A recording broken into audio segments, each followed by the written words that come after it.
Julio Santelices Cuevas, director médico de Clínica Las Condes y ex ministro de Salud. Hola, buenos días. La verdad es que para mí es un honor estar acá y además es un privilegio porque quiero agradecerle a la Fundación este espacio y oportunidad que me da de volver a reflexionar sobre un tema que siempre a mí me ha interesado y me ha acompañado en mi agenda, en mi desarrollo de carrera. Desde que yo comencé mi formación como anestesiólogo, luego como anestesiólogo cardiovascular, de trasplante y luego en el tema de cuidado intensivo, llevaba siempre una agenda sobre calidad en la mano en términos de ir implementando tareas, software para poder monitorear donde yo estaba, cómo lo estábamos haciendo. Y bueno, esto se fue estructurando en el tiempo, surge entre otras iniciativas esta fundación y hoy día vienen los temas de acreditación y esto ya tiene toda una institucionalidad, una estructura, una gobernanza que pasa a que la calidad sea en sí misma parte de la agenda que nos toca a nosotros llevar cuando nos dedicamos a salud. Y el que me inviten hoy día a hablar desde otra dimensión del mismo tema y habiendo pasado todo este tiempo me llevó a reflexionar mucho y lo que los quiero presentar es una mirada un poco más amplia de la que yo aprendí y de la que constaté todo el tiempo que le pone mucho foco, por razones obvias, ¿no es cierto?, a la seguridad en torno a la relación bipersonal entre el que ejecuta el acto y quien lo recibe. Cuando hablamos de los aspectos económicos, la verdad es que necesariamente la mirada hay que ampliarla y aquí me surge una reflexión acerca de cómo, y espero contribuir desde ahí en esta invitación, esto hay que impulsarlo con más fuerza hacia adelante a partir de este encuentro. Está corriendo, a ver aquí.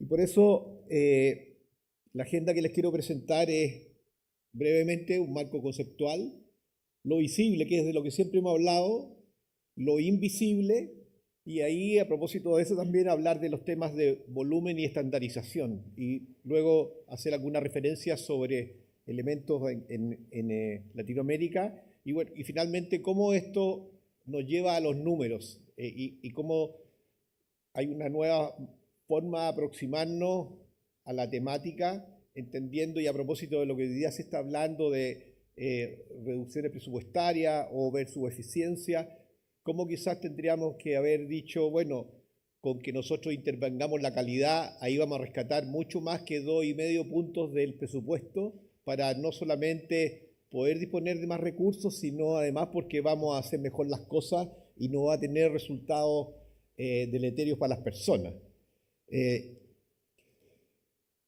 La paradoja se establece a partir de la magnitud del problema que estamos hablando. Nosotros estimamos que a nivel global son 3 millones de muertes globales por atenciones inseguras. Y esto significa en los países en desarrollo o menos desarrollados 2,6 millones de muertes. Y esto representa más o menos del 13% del gasto sanitario. Es decir, de esa es la magnitud del problema a nivel global que estamos hablando y el impacto económico que tiene el que los actos sean inseguros, de tal forma que ya no se trata solo de que lo tenemos que hacer bien por los principios que nos rigen, por la ética y por lo que nos convoca, ¿no es cierto?, como actores de salud, sino porque las consecuencias económicas son inconmensurables. Esto es equivalente a todos los costos asociados con la carga de enfermedad que hoy día representa el VIH-Sida. Y en esta trayectoria que me correspondió hacer a mí, a propósito, como decía, de mi preocupación en la carrera, me impactó mucho para eso el año 99, cuando sale el libro del Instituto de Medicina Americano, ¿no es cierto?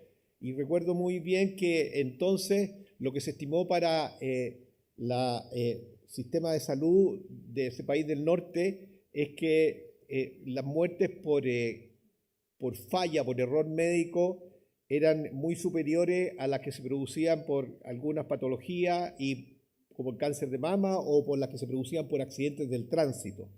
Y en ese momento se estimaba que se producían 7.000 muertes al año por errores médicos de medicación solamente, y con costos económicos que superaban los 20 millones de dólares. Es decir, cuando veíamos y constatábamos, ese estudio fue muy riguroso y generó todo un cambio y un estímulo desde la Organización de Salud de Estados Unidos cuando se constata efectivamente la magnitud del problema. Y aquí un mensaje que quiero transmitir es que nosotros hemos avanzado mucho en procedimientos, en indicadores. En las instituciones nos ocupamos mucho de las métricas, porque también estamos acicateados por lo que significa la acreditación, pero creo que nos falta, y ahí hay un mensaje, que empecemos a cuantificar también en términos económicos qué significan los eventos adversos. En eso tenemos poca data, y creo que en la medida que la podamos estructurar y la monitoreemos de la misma forma, quienes están dedicados a la calidad en su gestión van a tener más elementos para sentarse en la mesa al momento de generar los diseños estratégicos en sus organizaciones. Y un hecho que es importante y que nos traslada y nos interpela a quienes estamos en los distintos niveles de la escala de la organización es que, a diferencia de la mirada que muchas veces tenemos en donde tenemos la administración y por otro lado tenemos a los actores del sistema y en el intermedio tenemos a quienes monitorean el sistema, llámese la dirección o subdirección de enfermería, llámese el departamento de calidad, cualquiera sea la estructura que ustedes tengan, finalmente muchas veces la discusión se hace en una mirada binaria, los ejecutores, los causantes y los observadores o inquisidores de la situación que estamos analizando. Pero cuando vemos el modelo del queso suizo que nos plantea Reason, todos nos tenemos que sentir interpelados, porque ustedes van a ver que están los protocolos clínicos, la supervisión y liderazgo, la cultura de la seguridad y la tecnología interpeladas. ¿Y por qué? Porque finalmente cuando se produce el error, como él señala en su teoría, lo que tenemos es que todos los orificios de cada uno de ellos se pusieron de acuerdo para fallar. Entonces, la lectura que tenemos que hacer cada vez que tenemos un evento adverso o un evento centinela es que es toda la organización la que está interpelada. Y los principios, los 5 principios de la alta confiabilidad, ¿no es cierto?, que tenemos que instalarlos de manera sistémica en la preocupación permanente por el fallo. Y aquí también hago una disquisición a propósito de las acreditaciones, porque a veces observo que las organizaciones se movilizan porque nos van a venir a tomar el examen. Y terminado el proceso, como que caemos en lo mismo. Y ahí tenemos que entender que el que nos vengan a acreditar no es más que un proceso administrativo, toda vez que permanentemente estamos velando por tener excelencia en el monitoreo, en los indicadores y en los procesos. La resistencia a simplificar el análisis también nos acompaña muchas veces y es muy humano. Siempre estar ocupado y mirando cómo estamos haciendo las operaciones, estar comprometidos con la resiliencia, o sea, a pesar de las dificultades, ver en nosotros el factor que nos permite dar el salto a pesar de esa dificultad, porque muchas veces somos poco resilientes y le adjudicamos lo que ocurre, que faltan recursos, gran primera causa siempre en el discurso, o porque tal o cual fue el responsable. Nosotros con lo que tenemos que tener calidad, así nos duela, pero ese es el desafío y esa es la resiliencia de que se habla a propósito de estos 5 principios.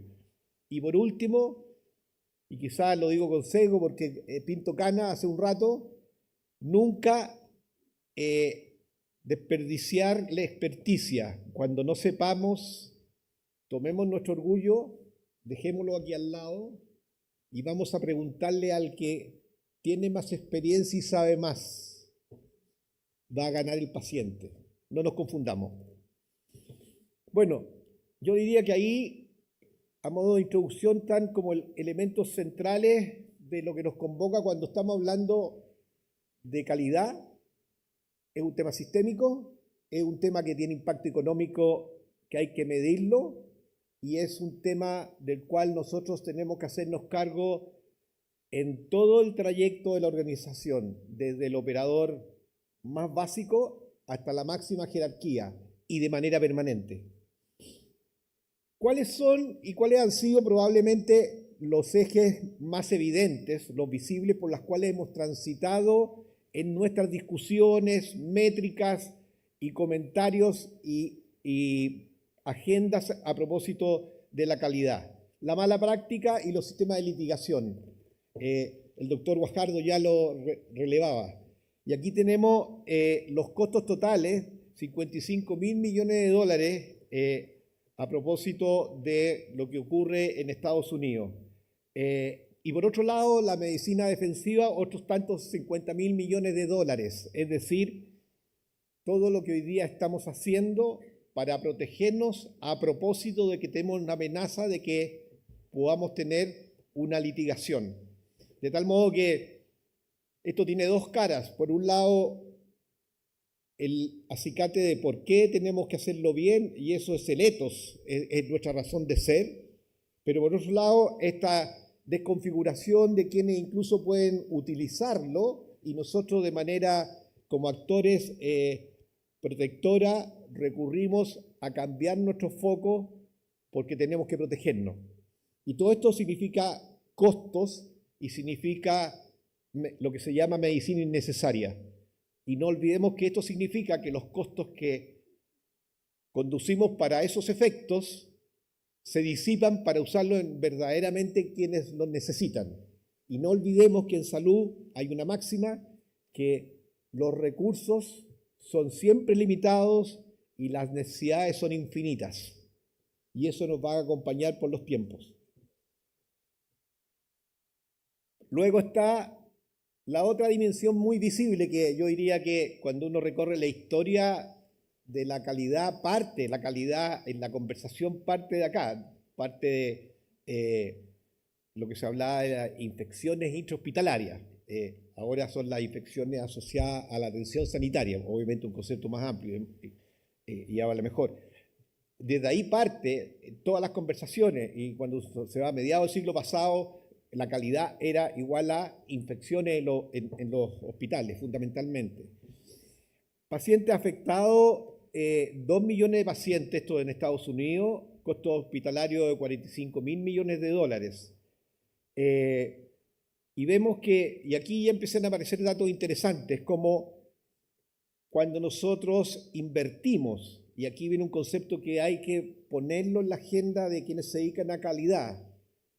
No estamos gastando en calidad cuando contratamos, cuando organizamos equipo, cuando incorporamos software, cuando ahora le incorporemos inteligencia artificial, no es que estemos gastando, estamos invirtiendo. Y así lo señala esta cifra, que por cada dólar invertido vamos a ahorrar, en el mejor de los casos, $10.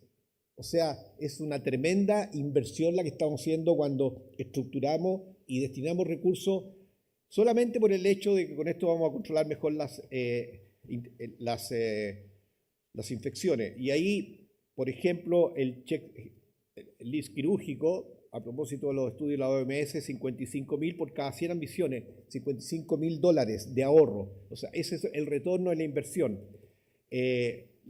Las reducciones en red, alrededor de 6.5 millones de dólares por agrupaciones, por grupos de hospitales, etc. Ahora, ¿cuáles son los costos de los eventos adversos en los hospitales? Según estos estudios de OCDE, son alrededor del 15%. Es decir, nosotros debiéramos poder, en la medida que acotemos los eventos adversos, seamos razonables. Un 30% que rescatemos, vamos a tener un 5% más de presupuesto. El doble de lo que hoy día estamos discutiendo si tenemos que ahorrar en Chile o no. En Chile, de acuerdo a estudios usando peso por GRD, cada evento adverso nos cuesta 1.9 millones de pesos. Y por eso digo que sería muy interesante que hoy día ustedes en sus organizaciones abrieran ya los cuadros de manera sistémica y cuantificaran de manera rigurosa, y la fundación, y es una idea que le doy al doctor Guajardo y a Alex, que ustedes puedan generar quizá instrumentos que lo puedan incluso estandarizar para todos y poder generar una base de datos sobre cuál es el costo de las malas prácticas en términos globales. Y esa sería una tremenda contribución al sistema en su conjunto.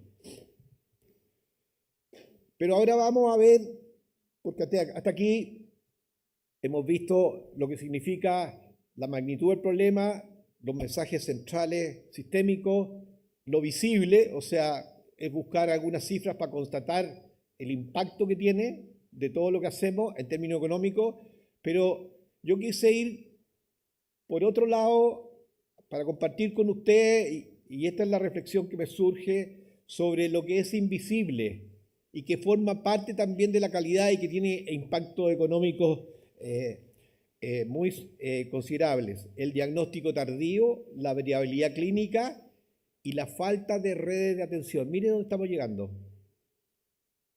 Las organizaciones de calidad no han estado en esa discusión, pues tienen que estarlo. Por lo que les muestro a continuación, el error del diagnóstico es 80% de las veces prevenible. Y de todos los daños evitables, un 16% se pueden evitar a partir de corregir estos errores. El 21% de los cánceres de pulmón, de acuerdo a estos estudios también de Ogden, se diagnostican en el servicio de urgencia. Claramente estamos llegando tarde. O sea, falló el sistema.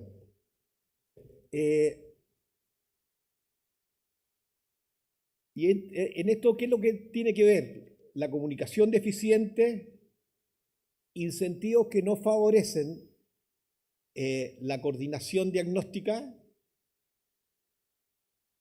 la variación injustificada de qué manera nos aproximamos a este o a este otro diagnóstico, la falta de integración en cada punto de la cadena, organizaciones compartamentalizadas, envío desde la atención primaria al paciente, no hago el esfuerzo de diagnosticarlo yo, una opción. La otra es que hago el esfuerzo y hago los primeros estudios y lo envío al siguiente nivel. El siguiente nivel toma los exámenes y los desestima, porque no confía en el primer nivel y tengo que hacerlo todo de nuevo porque yo soy el que sé la verdad. O los exámenes se extravían. Todo eso va sumando. Y ahí están las consecuencias. Podría haberse prevenido en el 80% el error diagnóstico. La variabilidad de la práctica clínica. Es que este es el desperdicio más invisible. Nosotros tampoco lo medimos. Los americanos sí lo han hecho y estiman que alrededor de un 22% del gasto en salud se va en lo que se ha llamado medicina innecesaria. Por un lado va a estar dada por estas descoordinaciones de que hablábamos y que en Chile ocurren mucho, y por otro lado va a estar también por el acecate de la medicina defensiva. Ambas variables, no sé cuánto ponderará cada uno. Lo importante es que casi un cuarto del gasto se asocia a medicina innecesaria, es decir, estamos incurriendo no solamente en ejecutar y ordenar un examen, sino que muchas veces en adquirir tecnología. Tecnología que la adquirimos movidos a veces también porque la industria nos presiona para ser los primeros en tener tal o cual, como digo yo, toys, aun cuando no haya validación de costo-impacto del uso de esa tecnología. Y eso significa entonces cifras de 100 a 700 mil millones de dólares por sobreuso. Un ejemplo que aparece, que es muy evidente, la cirugía de columna, que muchas veces es una caja negra. Y siempre cuando tengan un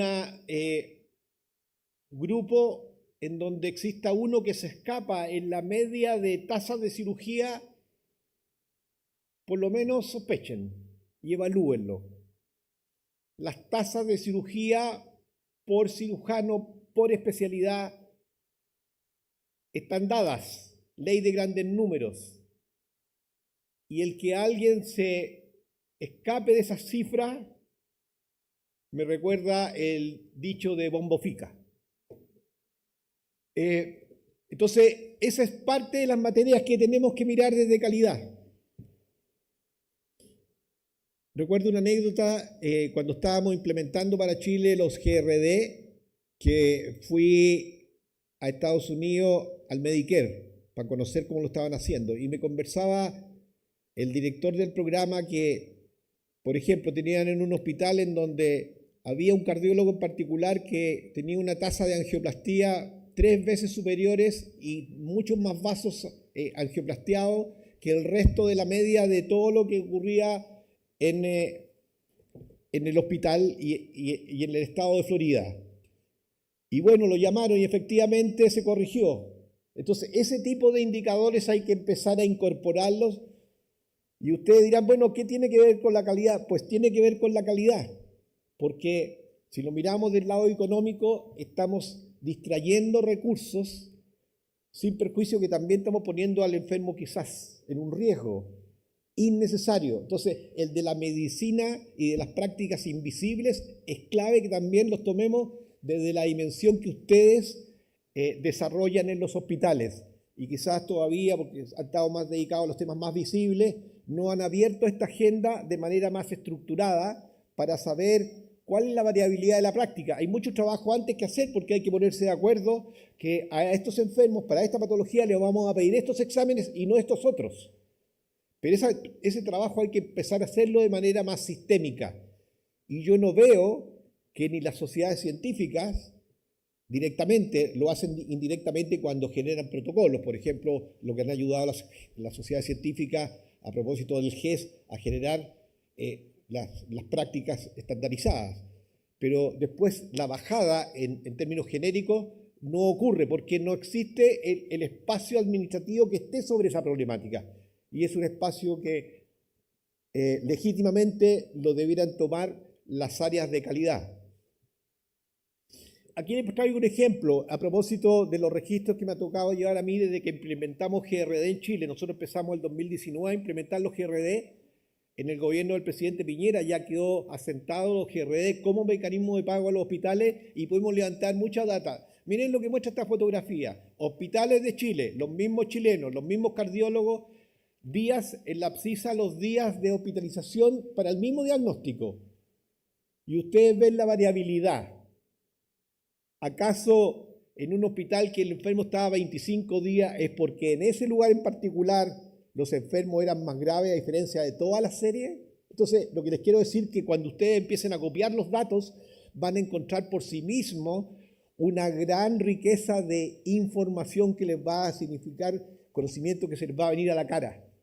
Pero, ¿qué hay que hacer primero? Registrar, registrar, registrar y de manera sistémica. Ese es un segundo mensaje.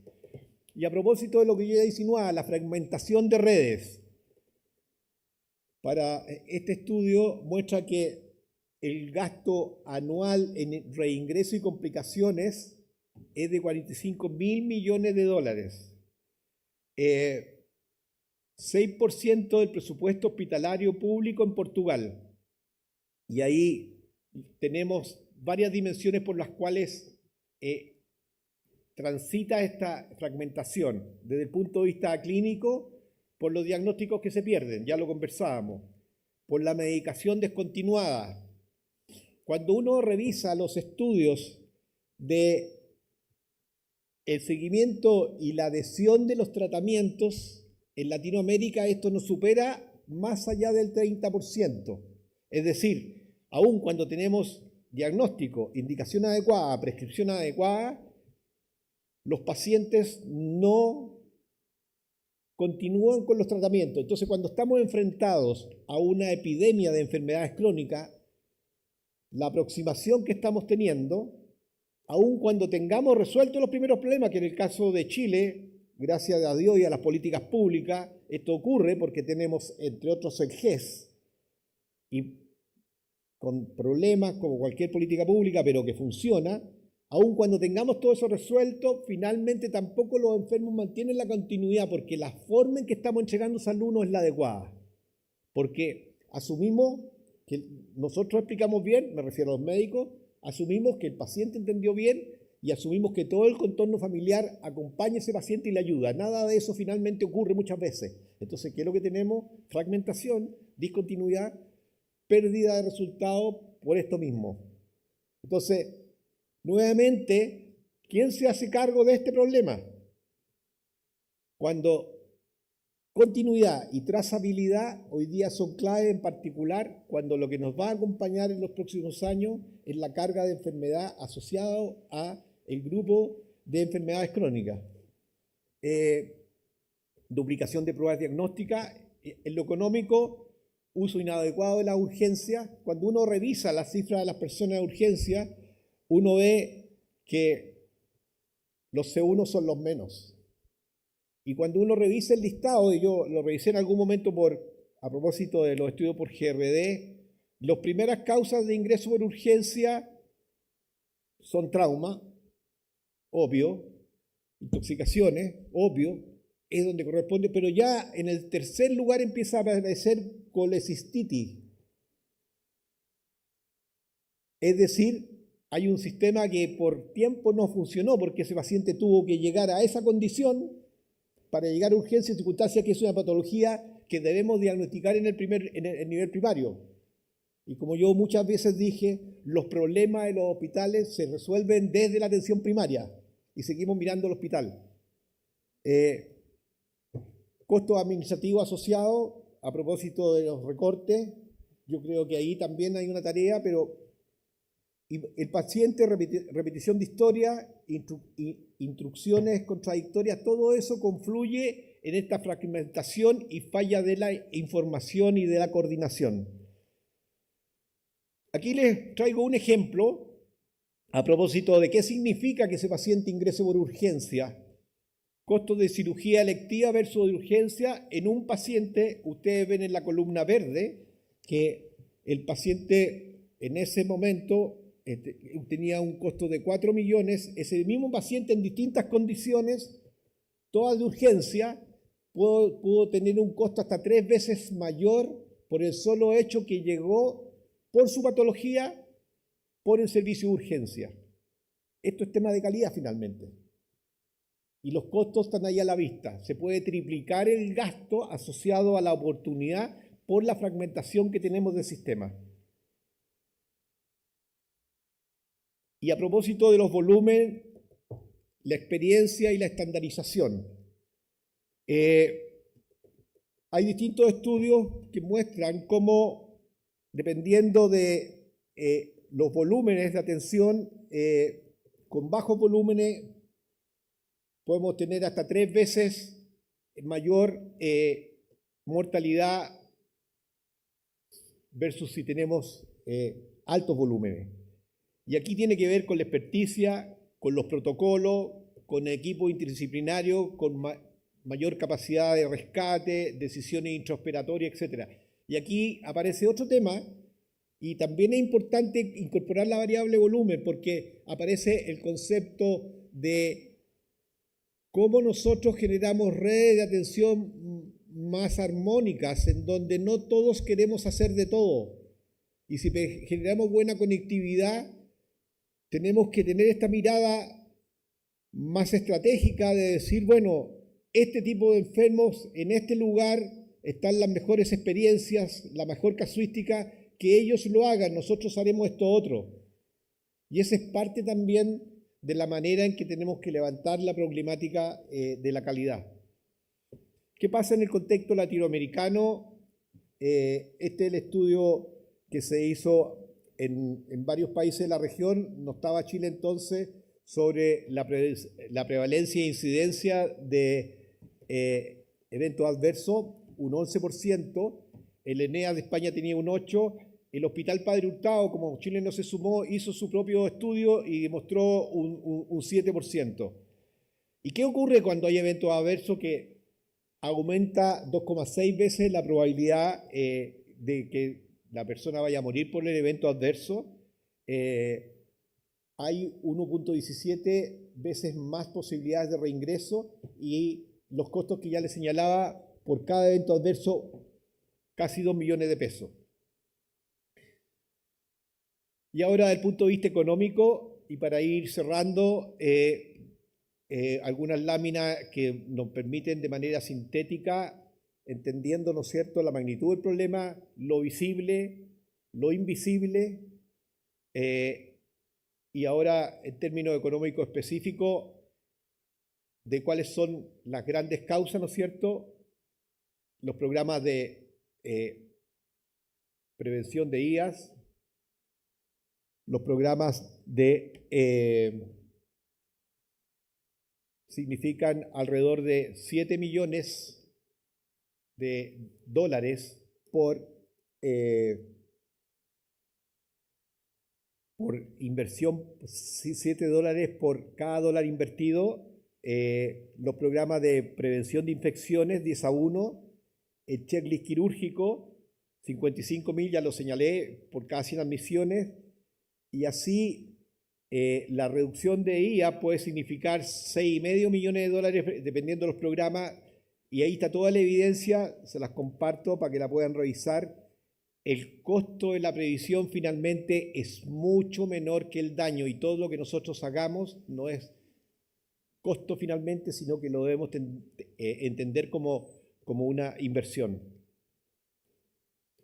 Y ahora, a propósito de que la mirada es de qué manera yo, cuando soy un actor en salud, genero valor, y entendemos el valor como la ecuación entre la experiencia del paciente, que es lo que finalmente le importa al paciente, partido por el costo, en la medida que nosotros tengamos mayor experiencia, mayor valor, y en la medida que tengamos menor costo también mayor valor. Y fíjense que lo que ocurre es que cuando tenemos eventos adversos, estamos afectando ambas variables de la ecuación, porque el evento adverso nos va a disminuir, por cierto, el resultado en el numerador: mayor morbilidad, mayor mortalidad, peor calidad de vida, menor funcionalidad muchas veces. Pero también nos va a aumentar, como ya hemos visto, el denominador: días de estada, reingresos, tratamiento y pruebas correctivas, y los costos de litigación. Es decir, cuando nosotros estamos dirigiéndonos y poniendo el foco en la calidad y en la seguridad, estamos directamente impactando lo que se aprecia hoy día en la práctica médica, que es cómo nosotros entregamos valor a las personas y entregamos valor a la sociedad a partir del acto de salud. Y desde ahí entonces tenemos que entender cómo la calidad tiene una relevancia que debe estar en la estructura de nuestras organizaciones. Como decía Don Avidian, uno de los padres del armenio nacionalizado americano, ¿no es cierto?, que habla de la estructura, proceso y resultado. Debe estar en la estructura, debe estar en los procesos y debe estar en los resultados. Leído con literatura contemporánea, está asociado al valor, y estamos hablando desde mediados del siglo pasado. En síntesis, el mapa por el cual nosotros transitamos a propósito de las causas está el error, la medicina defensiva, el diagnóstico tardío, erróneo, la variabilidad injustificada, incorporémosla, midámosla, fragmentación de redes y los volúmenes, y los mecanismos de cada una de ellas y lo que significa. En el caso de la falla del proceso de atención, más o menos 15% del gasto. La medicina defensiva, 2 a 3% del gasto. El diagnóstico tardío, 16% de todos los gastos evitables. y cuando hablamos de bajos volúmenes, mortalidad que puede ser 2 a 3 veces mayor. Es decir, tenemos cómo medirlo y sabemos, por ejemplo, que el rol que puede tener la calidad y las intervenciones de calidad significa que por cada dólar que vamos a estar, entre comillas, gastando, vamos a estar ahorrando entre 7 a 10 dólares en el presupuesto global de salud. De tal forma que debemos entender que hay 3 niveles de intervención. Las instituciones, quizás es donde más hemos puesto el foco, que tiene que ver con los reportes que ustedes hacen, los protocolos, que nos falta mucho todavía, los principios que hablábamos de la alta confiabilidad y las tecnologías. A nivel de red, cómo avanzamos en temas que nos pueden conducir rápidamente, ya no tan rápido, porque llevamos varios años hablando de ello, como es una historia clínica compartida, y cómo podemos también hacer benchmarking de indicadores. Y ahí nuevamente creo que no me van a invitar más de la fundación porque les voy a dejar más tareas insinuadas. Ahí hay un tema importante de cómo ustedes como fundación, de manera agnóstica, sin intereses cruzados, pero estando transversalmente en todas las instituciones, pueden generar una laguna de datos que la capturan y puedan generar ahí un banco de datos y una minería de datos que, a propósito de las nuevas herramientas que tenemos de inteligencia artificial, que las hacen muy fáciles de poder analizar, puedan generar conocimiento que empape la toma de decisiones y acelere los procesos de cambio. Si hay algo que hoy día nosotros en las organizaciones nos seguimos quedando atrás, en que por un lado tenemos mejores estados de resultados financieros, administrativos y de gestión, pero del quehacer clínico propiamente tal sabemos poco. ¿Qué nos pasa? ¿A quién les pasa? ¿Por qué nos pasa? ¿Y cuáles son las variables asociadas? Y eso tiene una sola palabra que lo resuelve: dato. Y ese es parte del trabajo que debemos ser capaces de empezar a estructurar de manera más sistémica, y que sean terceros, la fundación como la de ustedes, que lleven los datos, porque es la única manera de transitar en una industria como es la de salud, donde la opinología a veces antecede a los fundamentos, al dato, y finalmente terminamos empatados. En cambio, cuando tenemos la información a partir del dato, ocurre lo que siempre se debe esperar, que dato mate relato. Y luego está el tema de los sistemas, ¿no es cierto? Pago alineado con resultado y seguridad. Y ahí aparece otra variable, que en la medida que nosotros empezamos a, por un lado, objetivar el impacto bajo el alero de la calidad, y por otro lado empezamos a cuantificar, nosotros podemos también entrar en una discusión que va más allá, que tiene que ver con los modelos de incentivos que nos conducen hasta el día de hoy. Es decir, el comportamiento humano tiene varios derroteros: el propósito, la iniciativa, la formación, los valores, pero también están los incentivos. Y sabemos, y en economía del comportamiento, sabemos que de acuerdo a cómo diseñemos los incentivos también nos comportamos.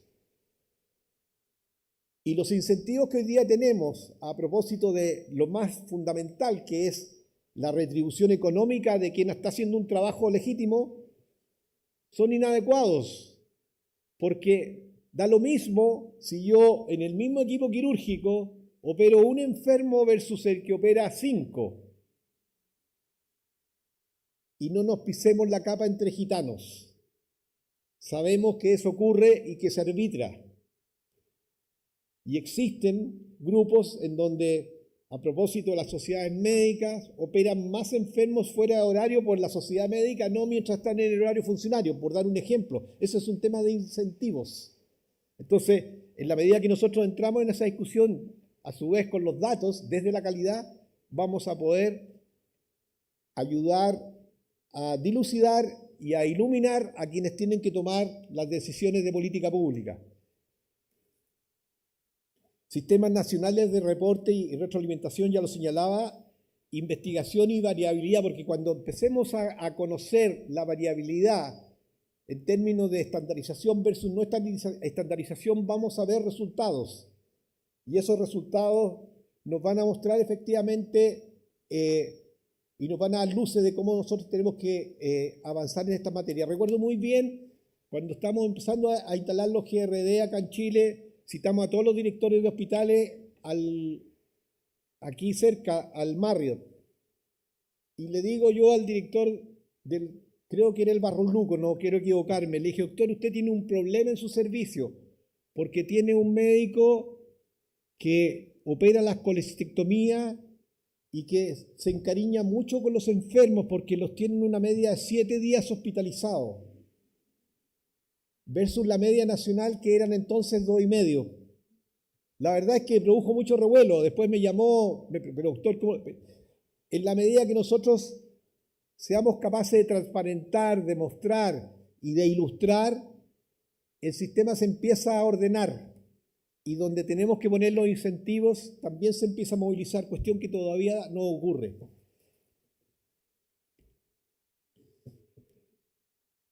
Plan de acción global de la Organización Mundial de la Salud, ya lo insinuaba el doctor Guajardo, ¿no es cierto? Políticas para evitar el daño evitable, sistemas de alta confiabilidad, competencias y capacidades, participación del paciente y la familia. No olvidemos que hoy día el equipo de salud forma parte de él también quienes reciben las atenciones. Y ellos tienen que estar sentados a la mesa de manera orgánica, de manera que no sea ganancial para nadie, sino que cumpliendo ese propósito de testimoniar cuál es el resultado que están percibiendo, cuál es el resultado que están recibiendo. Los hospitales no son de los médicos, no son de los sindicatos, no son de los gremios. Los hospitales son de los ciudadanos. Quienes trabajamos en ello tenemos el privilegio de recibir la confianza de la ciudadanía para que nosotros los sirvamos a ellos. Y los recursos de los hospitales son de todos nosotros, porque todos con nuestros impuestos contribuimos para que se financien los hospitales. Entonces aquí hay una conversación que no se abre, porque muchas veces vemos que se detiene la práctica en el hospital porque tal grupo o tal otro grupo está en desacuerdo con la administración. Y ellos expropian ese hospital para ellos, cuando ni siquiera es de ellos, es de la comunidad. ¿Y quién sufre? La comunidad. De ahí entonces la importancia que cuando tenemos que mirar al hospital, cualquiera este sea, y tenemos que mirar a la administración, cualquiera esta sea, quienes nos tienen que interpelar porque lo haga bien o no lo haga bien, somos los ciudadanos que acudimos a ese hospital. Y ellos tienen que estar también sentados en la mesa. Y no es el diálogo entre el director de tal o cual gremio versus el administrador que deciden por un tercero, que es lo más importante, que además son los dueños del hospital porque son los impuestos de ellos los que nos permiten a nosotros estar ahí. Esa es la conversación, ese es el cambio de eje que hay que instalar. ¿Y qué tiene que ver con esto con calidad? Absolutamente todo, porque es la métrica que nos mide si los estamos haciendo bien o no, de manera rigurosa, científica, sistémica.